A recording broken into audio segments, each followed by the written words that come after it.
right, let's get started. We may have people join in. So I want to welcome everyone to our webinar today on residential pickup and delivery, a game plan for success. I'm Danielle Bauer. I'm the CLA's Director of Membership and Education, and I'm going to be your facilitator today. So before we get started, just a couple housekeeping items. One, this webinar is being recorded.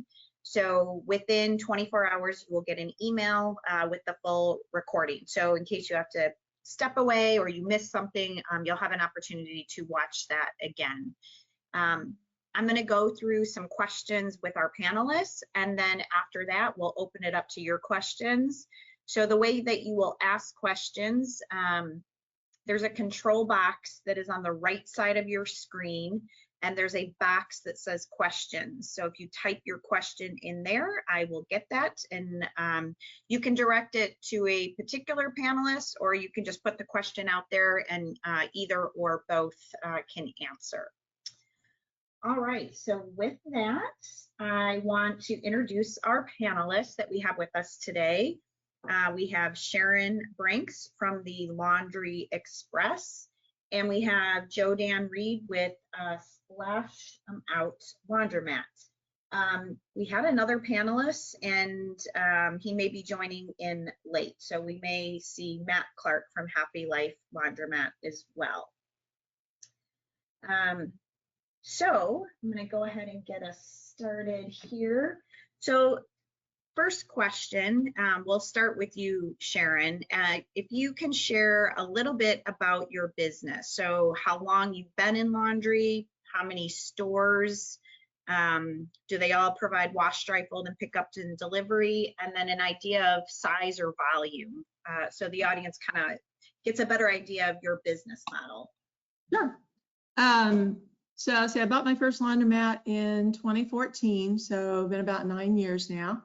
That one was in another small city. We've since moved, so I sold that. We built our existing laundromat, the Laundry Station in Wichita, Kansas, in 2018. And then in 2020, started pickup and delivery as Laundry Express. So we are also in the process of building our second location. It's actually an existing building. Our current store number one, was a ground up build. Bought the land, built it, designed it ourselves, and built it from the ground up. This second one is an existing building that we've gutted and we're redoing as laundromat in the front half and then processing center in the back half of it. So we need more room. So we currently have 1.5 laundromats. Volume, I will say between drop off in store and pickup and delivery, we're in the thousands easily. And I only have 3 staff members during the day that processes that. So, and not all of them are working at the same time. Some have days off in there. So, yeah, 3 full-time staff processing all that laundry. We do process during the daytime. We're not one that we shut down and process overnight. So, okay. For now, you know, we might change that later, but for now that works for us. Great. So Jodan, same question, a little bit more about your business. Well, we've been, I suppose I've been in the laundry business since 2003, but really started to scale around 2008, and we currently have 10 locations. And then I am building a laundry plant per se, just for wash, dry, fold, pickup and delivery, and commercial laundry. It's 20,000 square feet. And we just got the 2-inch water lines run, the 4-inch drains. So everything's been approved by the city. So now I'm building the bulkheads, and it's an exciting time because, especially in the laundromat industry, because we bought this big folder. It's called a Fotex. I can't wait to put that on display. And let it go to work for us and for the business.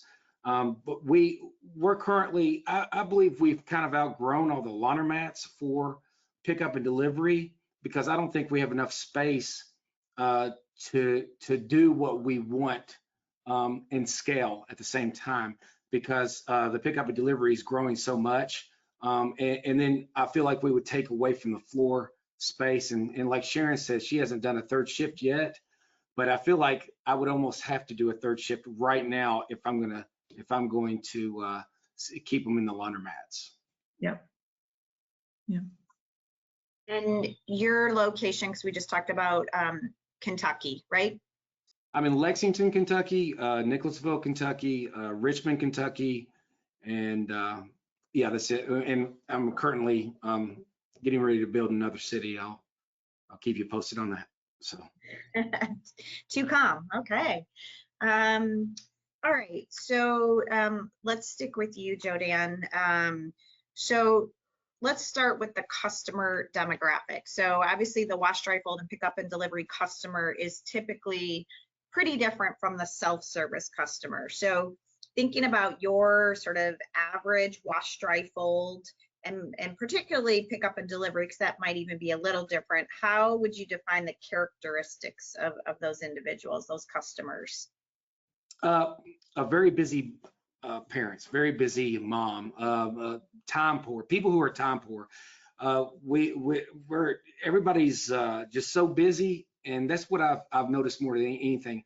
And when you say demographic, it's kind of odd because I can get them from all walks of life. It seems like from young to old and in between. It's funny because I can't seem to really nail down a demographic. But and then I'm starting to notice a lot of commercial laundry on top of that. But for the most part, it seems to me professional people who have a very busy lifestyle who do not have time to do laundry or do not want to. It's kind of like you go back to 30 years ago, you didn't see anybody cutting grass. You do it yourself. Now everybody has someone cutting their grass for them. Yeah. And Randy Roberts pointed that out to me. And I started thinking, you know what? I drive around the neighborhood. I don't see anybody doing their own grass, their own yard. So I think that's where we're going in the laundry as well. Yeah. Sharon, same question. Do you kind of see the same or? Yeah, well, this is the first year, funny you mentioned that, it's the first year that we've hired somebody to cut our grass too, because I was used to cut it myself and I'm like, well, I can't at the moment. And I kind of like it. We just come home, poof, yard's done. You don't clean your own gutters. You don't change your own oil. Why should you mess with your own laundry? Take that time back, right? So as far as demographic, same as Jodan, we have a little bit of everything. We have the busy professionals, lots of those. We have a lot of seniors. The population's getting older, we're all getting older. A lot of baby boomers are not quite as capable of doing their own laundry. We get a lot of those, and I don't care what kind of pandemic you've got, those Social Security checks keep coming, no matter what, whether they're laid off or not, and they still can't do their own laundry. So think about that. Those are the people that really need us a lot. They really need the extra help, and I hope somebody is there to help me when I need it. We've got singles, we've got single parents, senior, just a little bit of everything, and all age groups, the young, busy ones to the one of our customers we just adored was in her mid-90s, and she finally passed, but I mean, we got them from 19 to 90. Yeah. All right. Makes sense. So one of the benefits that's often touted about laundromats is the simplicity of the business. That's why a lot of people decide to go into it. But once you start wash, dry, fold, pick up and delivery for residential, it is pretty much anything but simple. So thinking back to, and Sharon, I know you have started a little more recently, but so let's start with you. So people who are attending this, how do they evaluate if the growth is right for their business? Like, at what point do you make that decision? We started in 2020, so it made it look like we were, making bank off the pandemic, and that really wasn't the case. We were trying to decide in 2019 whether we wanted to do this or not. the quality of our wash, dry, fold was such that we just had more demand and more demand and more demand. But your wash, dry, fold is just local to within a few miles, 1, 2, 3 miles around your laundromat. So I would only recommend you decide to do pickup and delivery, or even consider it. I mean, my example I always give is like, you remember on Star Trek, they would always play 3-dimensional chess. This is like 3-dimensional chess or 4 or 5-dimensional chess when you had pickup and delivery. You've got to have your wash, dry, fold in-house process nailed down. You have got to know where the orders are, who worked on it, what washers, what dryers, what chemicals, what just everything there is about it. You've got to have that nailed down before you consider it. And if you're seeing a lot of demand and hey, you know your quality is good, your quality has to be there, then consider expanding your area. Pickup and delivery is basically wash, dry, fold, but for everybody else that's out of your initial turf, initial area, or the people that can't bring it into you. So that's kind of my take on it. That's why we decided to expand. We got a lot of compliments. Our in-store drop-off was taken off. I love laundry. I love doing laundry. Thankfully, I don't have to do it now. I have staff, but I mean, I've been doing somebody else's laundry for 40 years now. So pretty much got the hang of that. And so I taught my staff how to do that. And yeah, once you're comfortable with in-store, then consider pickup and delivery. But only you will know when it's the right time. Yeah. So sort of a follow-up to that, with staffing, I assume once you got the wash, dry, fold down, but once you move to pickup and delivery, assuming you had to expand your staff, train some additional staff. Yeah.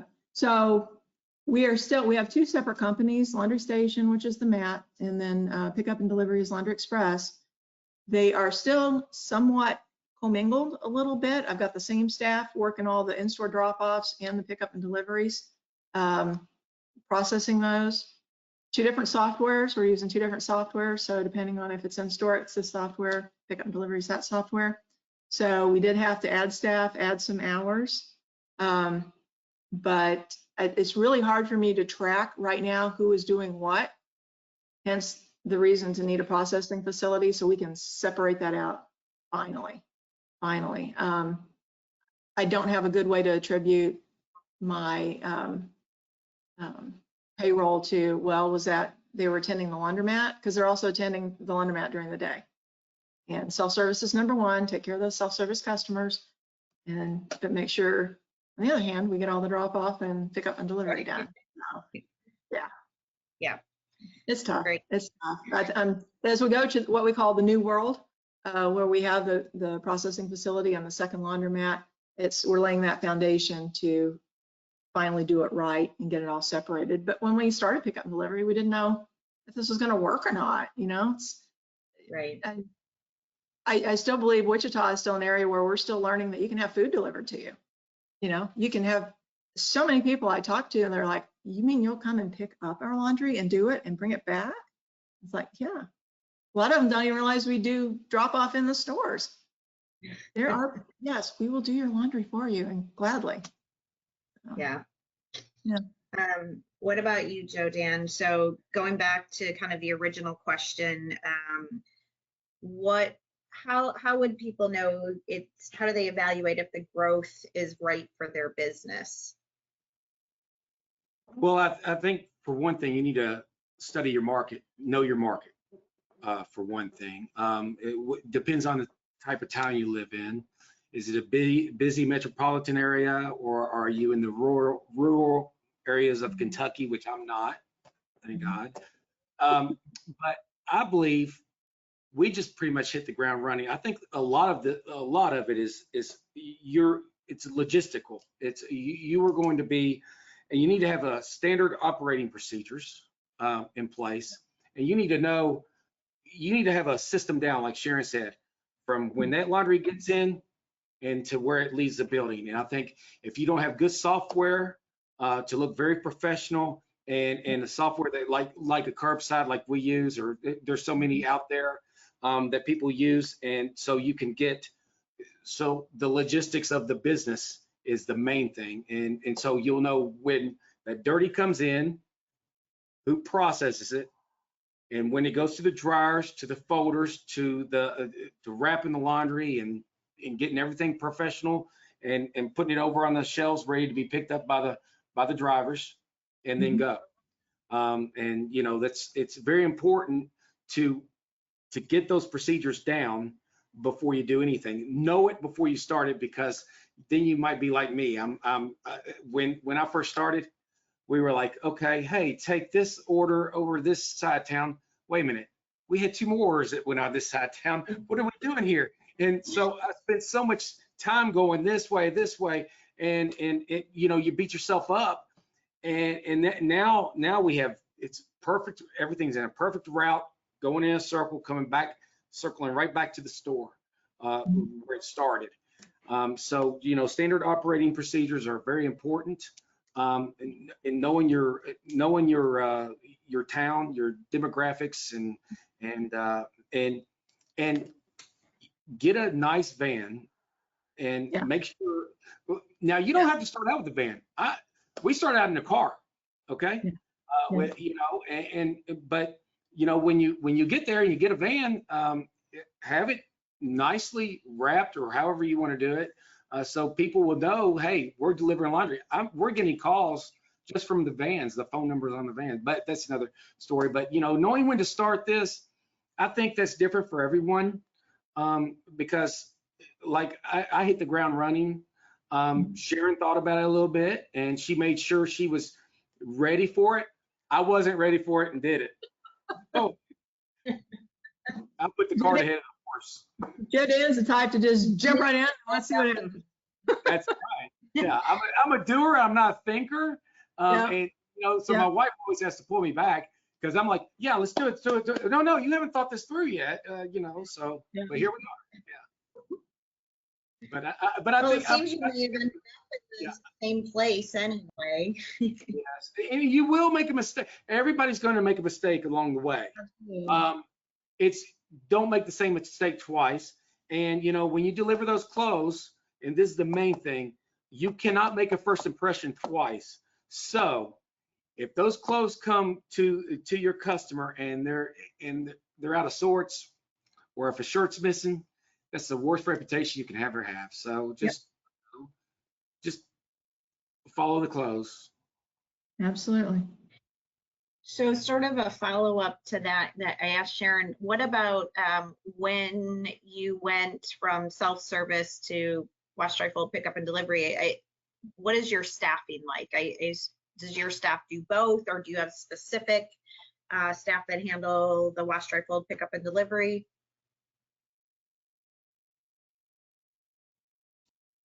This is for you, Joe Dan. Sorry. No, I'm sorry. Our staff is everybody who works for us is cross-trained. So if someone were to call in, I can say, hey, I can grab Susie over here and bring her to the store over here to help out. So every one of our stores are, if someone were to go to my Reynolds Road store, it's going to be operating the same way as our New Circle store. So there's going to be no confusion. Everybody is trained on wash, dry, fold, pickup, and delivery. But the only thing that they may not be trained on is driving. So I'll have about 3 or 4 extra people who drive, who knows the procedures there. But everyone's cross-trained, and we do that. That's why it sometimes takes a good 2 weeks to get someone up to speed when they work for us. And you know, and we also give a commission, and that gets people motivated on top of their salary. So they'll have a commission, and so they work very hard for that commission, because they know the more pounds they do, the more money they make. Yeah. So we don't have too much of a problem about people calling in or not showing up for work, but I believe it's very important to cross train people, because if you are down a little bit, that person can fill in. And then you might be surprised on finding out what strengths some of your staff have that you didn't know they had. And you're like, wow, this person can really fold well, or this person sorts better than this person folds. Or, or I love how they drape the sheets and you hardly have to get the wrinkles out. This person's great. Leave them over here. So stuff like that. But I believe just knowing your staff and letting them they'll kind of dictate where they go. People find a love of what they do and a passion for it. And we live through that passion. Good advice. It looks like Matt may have joined in. I saw his name. Matt, are you there? Can't hear you. Let's see. Looks like you're muted, Matt. All right, well, we'll keep going and maybe he can chime in. Okay, so we'll move to you, Sharon. So once someone has made that decision like you did to venture into the residential pickup and delivery, you need customers. So can you share some of maybe the simple and effective marketing techniques that people can be using to increase their wash, dry, fold, and specifically the pickup and delivery business, residential? So in-store advertising for the people that are dropping off and for self-service, advertise in store. If you don't have a website for your laundromat, get a website for your laundromat. In our case, we have 2 websites. So our, pickup and delivery one. My drop off, my regular laundromat with the in-store drop off has a link on, oh, you want pickup and delivery? Then click here and it transfers you over to my pickup and delivery one. Your SEO, everybody always talks about your search engine optimization for Google. That's extremely important. Facebook ads and Google AdWords. Typically, people will search for pickup and delivery through Google. To be honest, I've had better luck with Facebook for self-service laundry, and then for pickup and delivery through Google. But feel free to flip-flop them a little bit. I do those ads myself. They're Facebook's pretty cheap. Google can be a little pricey. But as long as you've got your SEO on there, use Google My Business, which I can't remember if I think they changed their name, but used to either the service formerly known as Google My Business. Make sure you've got a presence there, claim that. You can claim Yelp, just so nobody else does, if nothing else. But post regularly on Google My Business. I haven't recently, I've been remiss, but that helps with your SEO as well. And just try to spread the word as much as possible. Any groups that you belong to, anybody needs a little help with laundry, just let me know. Just kind of word of mouth ultimately is the best advertisement. Yeah. If you made somebody happy and they know somebody who needs some help with laundry, they will refer you. So just you telling them how awesome you are, okay, fine, yeah, whatever. But if their friend tells you or tells them how awesome that you are, that speaks volumes to them. So yeah, hopefully that helps. And what about you, Jodan? How do you market to get customers? One more thing. Yeah. The van, you spoke about the van. The rack. We have a ginormous pink van, and it's the best rolling billboard. More people see us because of that van and call the phone number or go to our website. But yeah, the van is also your advertising if you wrap it. So, okay. Sorry. No, well, everything she said, and then I'll add a few more things that I do. My YouTube channel, believe it or not, he found me on YouTube and call me for pickup and delivery. That's funny. I've gained a few customers like that. Now, I'll tell you one thing I do. Gosh, I'm gonna let you know. But so every customer that we have, And if they come from like say for example, Richmond Road, a customer came from Richmond Road, I have a flyer or a door hanger that says, "Hey, we are servicing your area right now and accepting new customers, and we will walk that entire street and put a door hanger on every door." And believe it or not, that's the old school way of thinking and method of doing things, but it's something tangible they have in their hand, and then they put it on their table when they get in the house, and it might sit there for a few days, but more likely than not, we're going to be the first call they make if they want pickup and delivery, and we do get a lot of customers like that. But yeah, but the SEOs, Google AdWords, you have to have a website. You really have to. You have to have a website that they can go and schedule their pickup and delivery from, in my personal opinion. Absolutely. Because you want to make it as easy as possible. And we also give them a free laundry bag for the first order. Yep. I assume with your name branded on it. Absolutely. Yeah, we do too. So in the article, which I forgot to mention at the beginning, that this whole webinar is based off the April issue of Planet Laundry Magazine, the feature article. So anyone listening, if you want more or want to refresh, go back and read your April issue. But in there, you shared some mistakes to avoid. And I assume that these are mistakes based on your own experience. So with our audience today, we'll start with you, Jodan. If you can share one of the mistakes you made and what you would do differently this time around, knowing that. Oh gosh, can you refresh on one of the mistakes that I said? Let's see. All right, I'll go to you, Sharon, and when we make sure when we first built our laundromat, we knew we were going to offer a drop-off service, but had no intention, or it wasn't even on our radar to do pickup and delivery. So we ran out of space, like real quick. We were out of space with drop-off, and then I decided to add pickup and delivery, so I had to take out some customer seating area. So if I had it to do over again, I would lay out that building a lot differently, a lot more room. That's the biggest one I can think of. I'm not sure what else. Not that we don't make mistakes, we make them all the time, but that's the most glaring one, is that we're just, we have 4,800 square feet and it's not enough in our laundromat. Yeah. Well, it looks like a couple of things that some people talked about is treating pickup and delivery as like a completely different business than, keeping it together.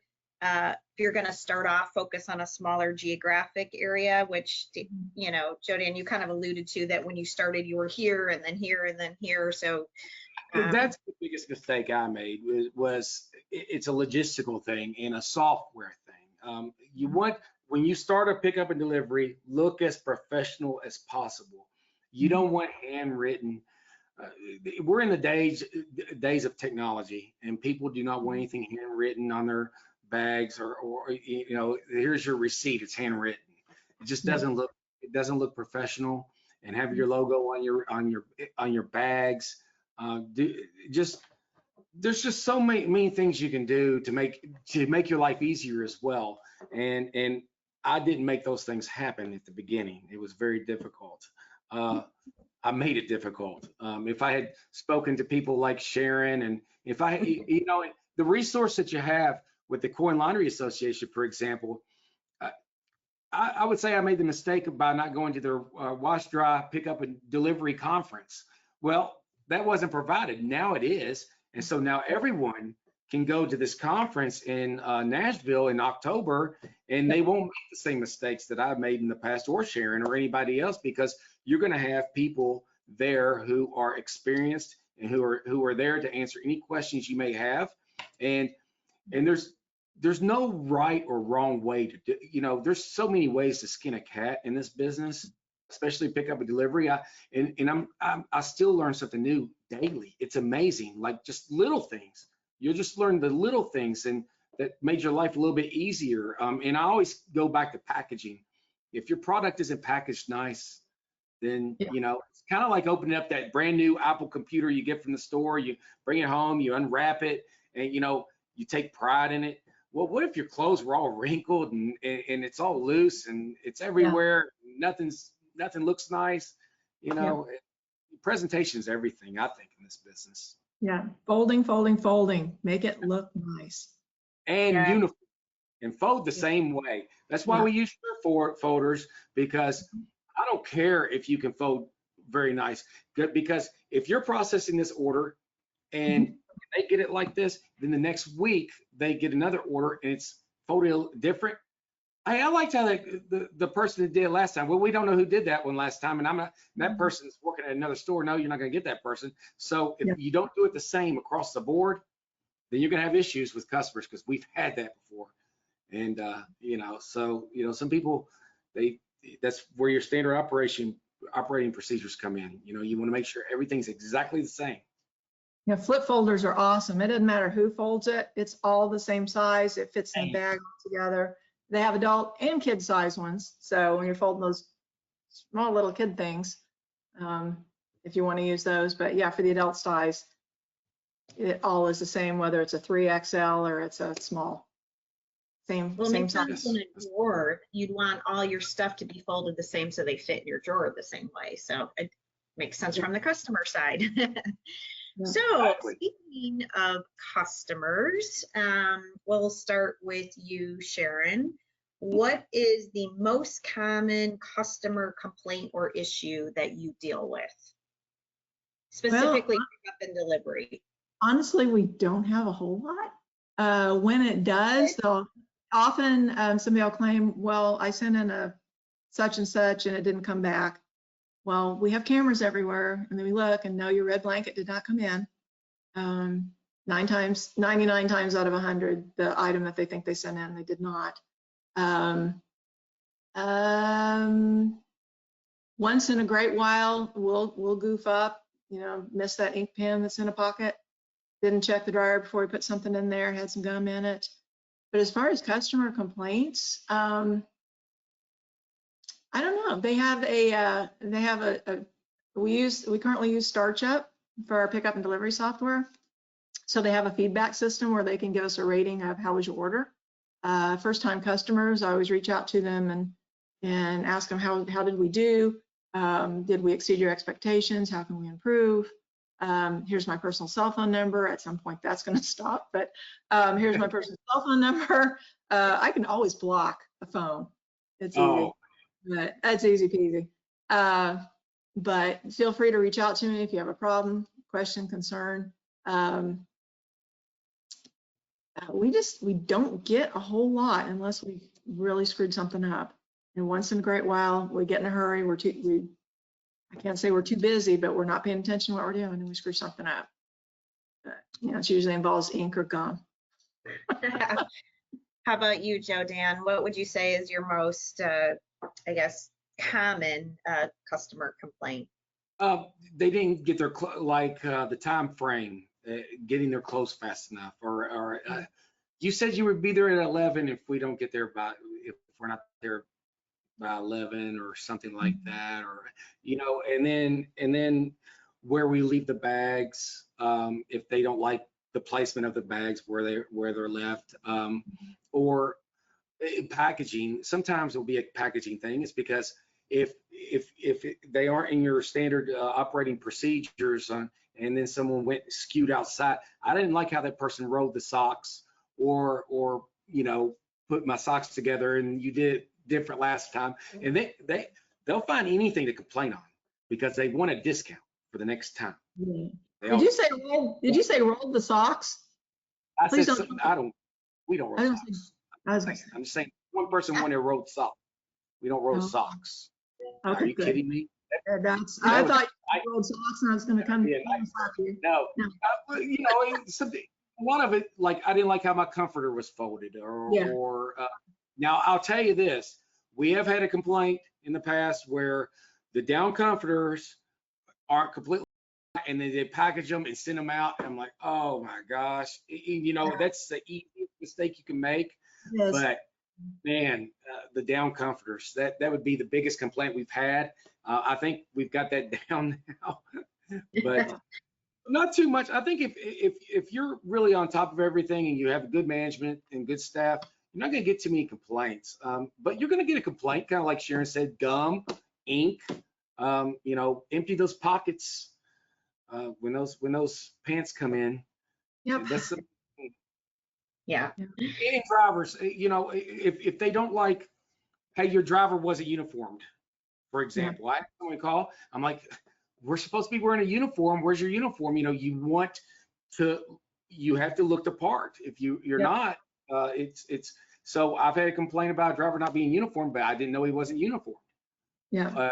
So he would leave here and put his own shirt back on. I'm like, come on, really? Yeah, all kinds out here. Well, we could do a whole other webinar on employee issues, but we won't do that today. No, I'm just saying on complaints, you know, just customer. Yeah. But really, I'm like Sharon, there's not too many. If you have this down pat, we did have a lot of complaints at the beginning because it was trying to get the orders out the right way. And I think if you have the proper route software and you have the proper software of doing things, I think you'll be okay. I really do. And there's a lot of support out here. So. Yeah. All right. Well, anything time, we'll help you as much as we can. Sharon doesn't want to admit that she has complaints. Believe me. Huh? If she does have complaints, she doesn't want to admit it. We don't have a whole lot. Well, I'll tell you what, I'm not in the office or not in the mat very often. Maybe they haven't told me what they are. But I do see emails and I do see the text, so I haven't seen anything come through. That's good. Good. All right, we have quite a few questions, so I think I'm going to turn to the attendee questions at this point so we can get through some of these. All right, first question is to Sharon. They want to know how much of a share of your customer base is seniors. You mentioned you have seniors. If you had to put a percentage, what would you say? I would say, and I'm not on the van anymore, I'm not doing the laundry, but from what I understand, probably about a third. We have a lot of older people. So Wichita is a place where you tend to, you know, you're youngster, you grow up, you get your degree, and then you move off to Kansas City, you know, some big city, and the older folks are left here. So we're trying to get the younger folks back, but I would say probably my guess is about a third at the moment. But we do have quite a few commercial accounts as well, but of the residential, I would say about a third. So the guess. This question is to you, Jodan. This person says that they're just starting in the industry as a sole processor and driver. So they're wanting your advice. Would it make sense to start with a niche group for customers, I think is what they're meaning. No, I don't think, I think you need to go grab it where you can get it. So I don't think so, especially if you're, so is this person, they don't have a laundromat? Or they just said sole driver processor. So to me, that sounds like they probably do not. Sounds like it, yeah. Okay, so, I mean, that's simple enough. I think, yeah, a lot of people start out like that. I saw where the We Wash ladies, they started out like that, and now they have their own commercial facility where they're just doing only processing. And yes, I don't think you want to turn down business. I think you start out where you can get it. And I'll tell you how you can start out as well is doing flyers. Since you don't have a location, you know, put out flyers, put your number, and you need to get a website immediately, and so they can get in touch with you through the website. You want to look legitimate as possible. And I don't think there's a niche per se to go after. Just take what you can when you can get it, in my personal opinion, especially since you don't have a laundromat. You're going to want to just go ahead and that niche will come. If you find a niche that you want, it will come along the way and say, I only want to serve this group of laundry type, maybe just moms, busy moms, or just commercial laundry. I want to just do that, you know. But I don't think you go after a particular niche if you're just getting started. So the next question is on bonus commissions. And I know one of you talked about that, but maybe if you can both share, do you have some sort of incentive structure for your wash, dry, fold, pickup and delivery? You don't have to share dollar amounts, but just kind of how it's structured. We don't at the moment, but that is something we have actually are calculating like as we speak. So we're working on it and going to be implementing it probably within the next 6 months, probably less than that. But once we go to the new world, to the processing center, we'll have that in place. Well, we have a base salary. You have your dollar per hour figure, and then we have a commission. And then once you exceed so many pounds, we'll give you a little bit more. So, but ours is based on, I don't want you to be in a rush to so, but your commission, if it comes back with a complaint, you don't get that commission. So, so they know that. So it has to be processed nice and neat, and then you will get your commission once. So you'll get the commission payment once a month, but you get your paycheck once every 2 weeks. So that's how that's structured. And I'm always looking for different ways to give bonuses and commissions, but more commission, because I believe the more skin they have in the game, the better they fit. Because I mean, we've got processors. I mean, they make upwards of over $20 an hour in less than marketing. Our minimum wage is $7. I don't even know what our minimum wage is because I've never paid minimum wage. I think it's $7.25 an hour. Yeah. But we started above way above minimum. So yeah. But I mean, I've got a good management group. Yeah, commission's great. Yeah. Let's see. This question is for you, Jodan. You talked a little bit about cross-training your team members. So they're wanting to know, do you cross-train team members to process and deliver? I think you said no, but if you want to clarify that. Now, the managers all have to know every part of the job, deliver everything. I do not train the drivers to process. No, if I hired them as a driver, they're not going to come in the store and process at all. Because they're strictly a driver. Right. And that's it. Because I mean, I hired them to drive. That's what they applied for, a driver. I don't even know if I want to. Boy, I couldn't imagine some of our drivers trying to touch the clothes. It might be a nightmare. Yeah. Well, and the opposite. The processor might not be a very good driver. I want them driving. Well, I'll tell you, I had a processor driving. I'm going to tell you this story real quick. She was driving, and she decided. I said, make sure, take it to the guy next door, and he'll wash the van. Well, he couldn't wash the van because I always paid him like $30 to wash the van.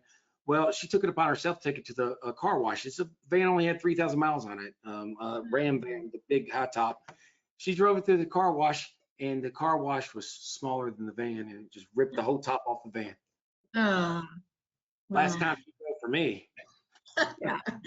Yikes. Ooh. There's a common sense factor involved as well.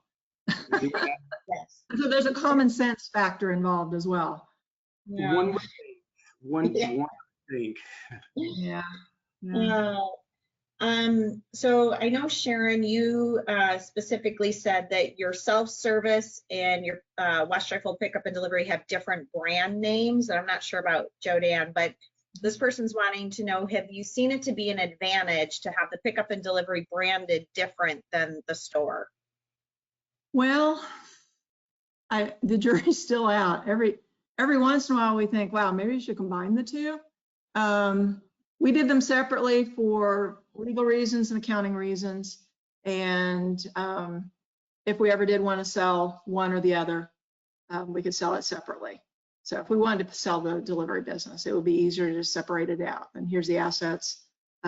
Here's the numbers on that. Here's, you're buying the assets of that business. So there's pros and cons. We had already been established as a laundromat. The laundry station was already pretty well known for a couple of years.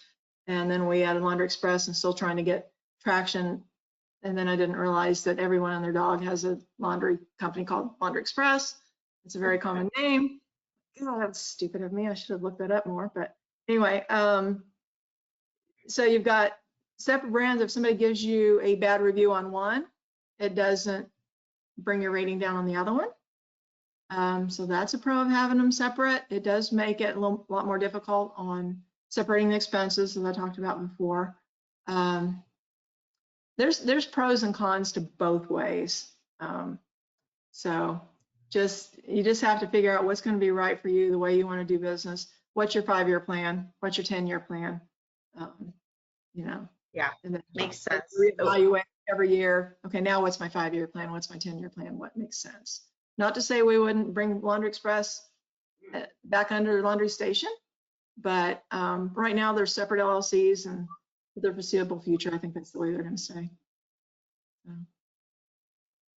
Joe Dan, does yours, is it the same brand name?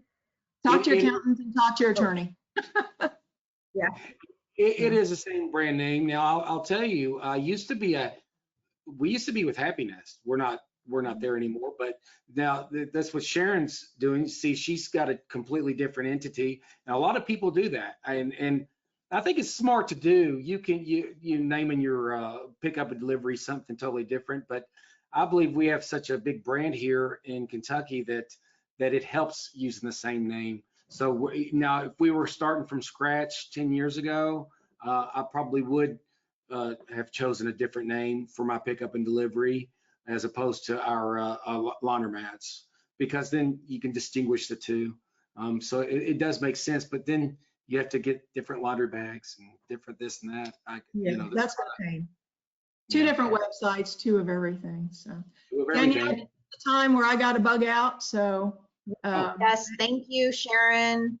So, thank you guys, and thanks for participating. We appreciate it. Hopefully, we'll see everybody at the Wash Dry Fold conference in Nashville in October. And yeah, I get my bandage off. Yay! So I'm going to the doctor. Bye. Bye. All right. Well, Joe Dan, it looks like these last few questions are for you. You guys talked a little bit about marketing and advertising. If you wouldn't mind sharing kind of what your annual budget is for marketing, just to give people an idea. Marketing? Well, yes. Currently per month, I'm spending around $2,500 for marketing. Okay. So I could put a calculator to that, and it varies because that's my overall budget. That's for everything. That's for Google AdWords. That's for website maintenance. Just videos and all sorts of different things that you do. Door flyers and things like that.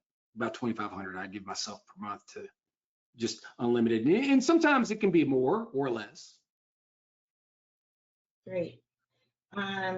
This question is for you. You talked a little bit about some complaints with comforters. So this person's asking any advice on the comforter. So now, knowing what you know, what advice would you give someone if they're going to take in comforters? Well, that's the main thing. Well, know if it's a down. No, that's the first and foremost. Know what type of a comforter it is, because if it's a down comforter, you're going to need more time. And hang that thing up. Make sure it's dry. My main thing is make sure it's dry before it goes out. If it's not dry, then you're going to have some trouble, because you're putting it in a sealed bag and it's going to stink. It's bad. Yeah. Don't send out a comforter that's not dry. That's the only advice I can give you, because we've only made that mistake once. So it won't happen again, because any comforters that come in, managers check them before they go out. So with your drivers, I guess, and processors, have you ever used independent contractors, or are they W2 employees? I have never used an independent contractor. We use all W2 waged employees, because I want everything under our name, because I believe, especially when you're talking about an independent contractor, if they're going to use your van, that's your insurance. I think there'd be some battles there. Now, and if they were driving their own vehicle, then you have the problem of, well, does their vehicle smell like smoke? You know, there's too many variables there. So yeah, we do everything under a W-2 waged employee. Well, and I think whoever asked this question, there are a lot of legal issues around, you know, categorizing someone as an independent contractor versus employee. So, you know, do your research before you do that. Absolutely. So let's see the time left. All right.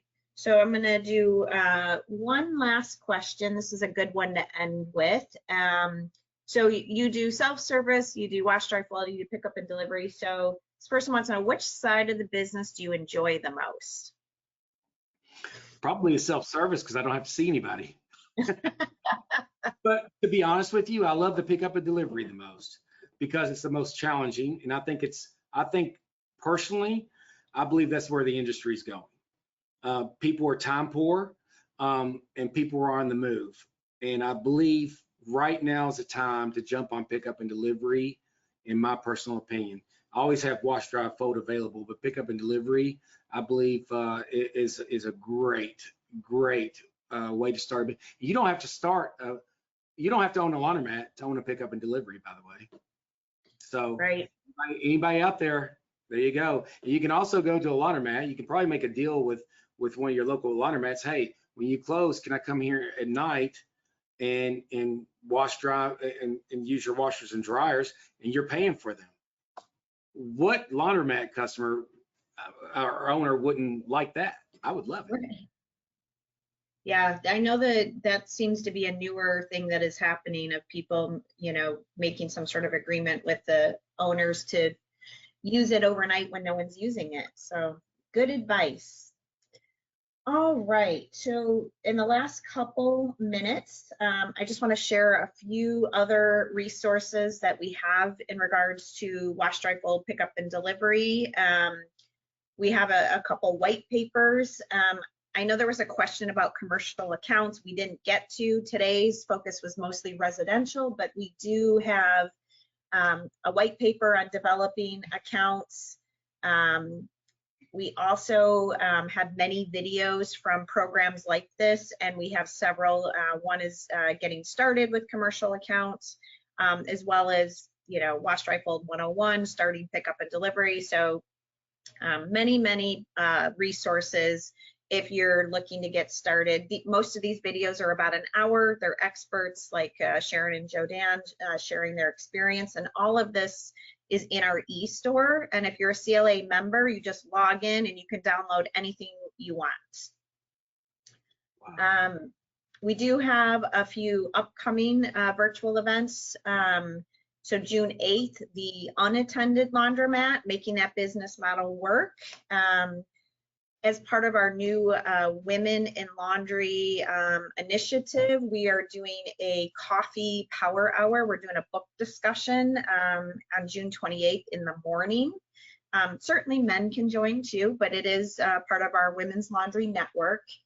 And then in July, we're doing one on team building. And again, the unattended laundromat and team building are based on feature articles in Planet Laundry magazine. So you'll see those topics in the magazine as well. Sorry, my computer is freezing. We also do some live events. So today was virtual, makes it nice and easy. But if you're looking to connect face-to-face, we do some local events. So here's some of the ones coming up. In June, we have a couple on the East Coast, July in Ohio, and all different locations. And those are just dinner events meant for you to network with people in your area. And then the last, which both Jodan and Sharon alluded to, is our wash, dry, fold workshop. So last year in 2022, we held our first one in Chicago. We had close to 200 people there, heard all good things, got some good feedback, and now we're going to do it again in October in Nashville. So it'll be 2 days of programming. We'll have people like Jodan and Sharon that are going to share their experience in that area, some experts.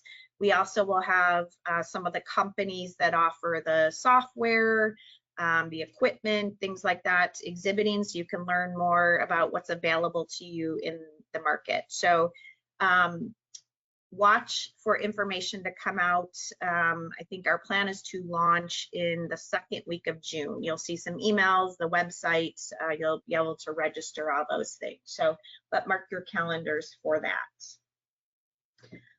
All right, well, that brings us to the end. I want to thank our panelists. Sharon had to leave, but Jodanne, thank you so much for sharing your knowledge with us today.